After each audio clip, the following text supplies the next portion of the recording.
محرم سے پہلے ٹھیک ایک مہینہ آتا ہے، کون سا؟ ذی الحج۔ ذی الحج میں ایک سب سے بڑا کام جو خدا کے لیے ہوتا ہے وہ کیا ہے؟ بولو، قربانی۔ گڈ، رپلائی کیجئے گا تو پھر اچھا لگے۔ میں واہ واہ نہیں مانگتا ہوں، میں رپلائی مانگتا ہوں تاکہ مجھے پتہ چلے کہ آپ لوگ مجھے سن رہے ہیں۔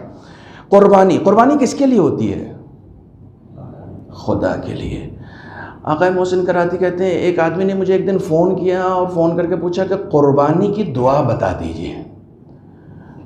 تو کہنے لگے میں نے اس کو بتایا کہ قربانی کی دعا یہ ہے کہ جب قربانی کر لو تو اس میں اچھا اچھا گوشت اپنے لیے مت رکھنا۔ بات پہنچ گئی؟